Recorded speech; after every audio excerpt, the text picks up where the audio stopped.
Eric, there was a question from one of the We listeners. did You want to do that, or are we going to parlay into something else? Yeah. No, I mean, we can. I kind of want to lead with that.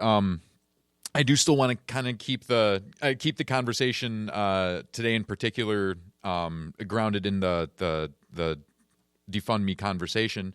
But with the incident at the incident at the Capitol it gives the conversation a different flavor to me, and it's even more. I'm even more bothered about everything in general than than I was not that long ago.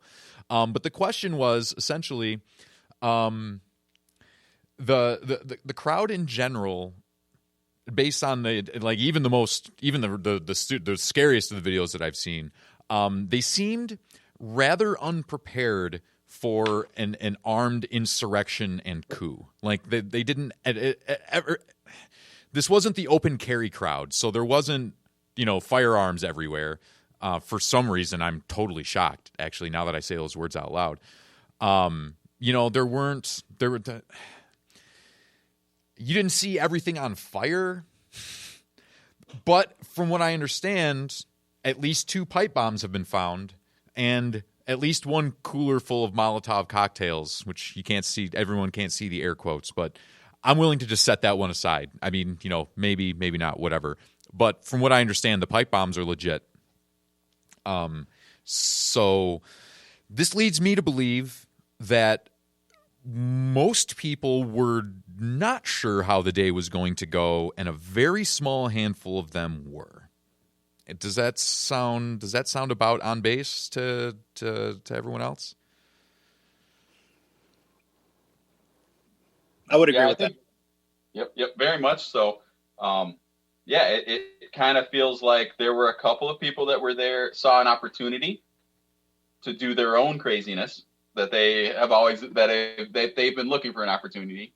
And there were quite a few more people that got caught up in the moment with Trump's excitement and invaded without any plan or knowledge of what they were going to do when they got into the Capitol. DC does not have open carry. That is pretty a good idea. Eric, I think I'll answer that kind of like on the inverse, sure, where I'll take the police side of it because that's obviously my subject matter expertise.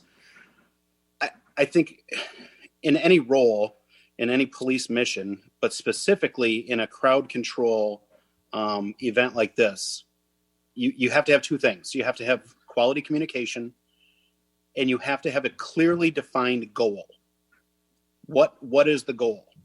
I think day to day at the Capitol building, it's probably a pretty simple goal. If this is a class tour, are you allowed to come in? Yep, it's sanctioned. Come on in. There are certain areas you can walk in the building and certain areas you cannot.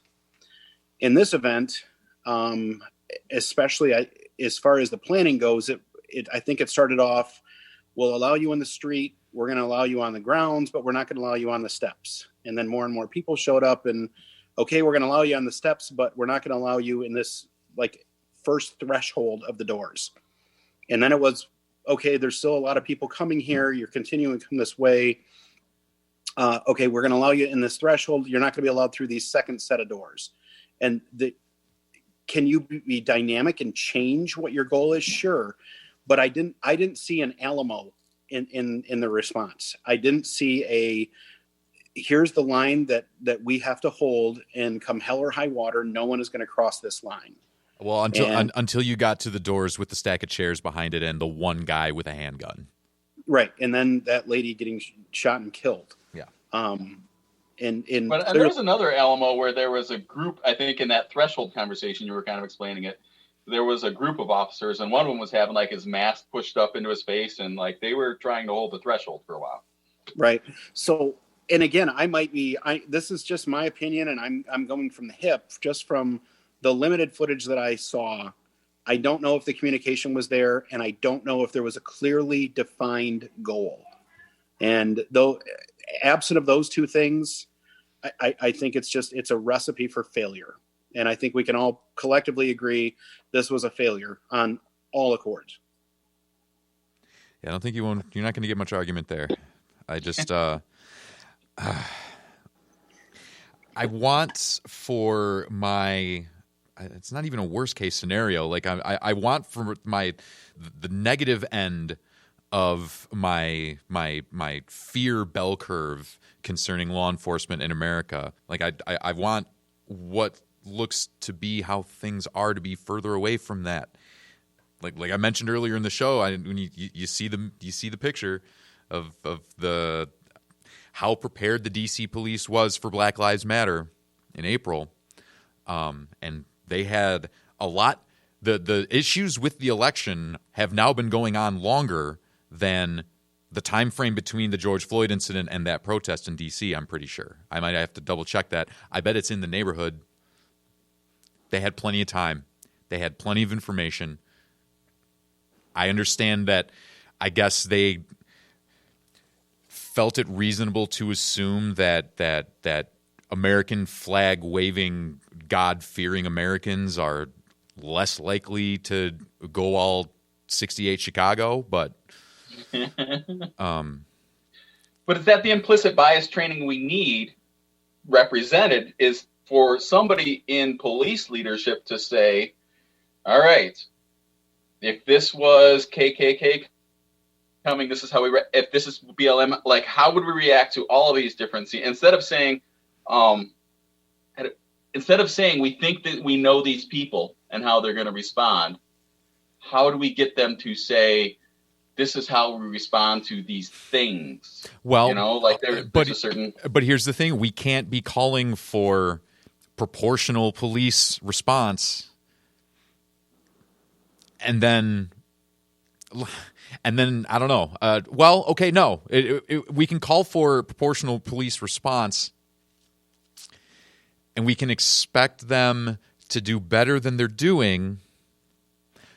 But I also think we can't then criticize them for trying to construct proportional responses based on specific scenarios.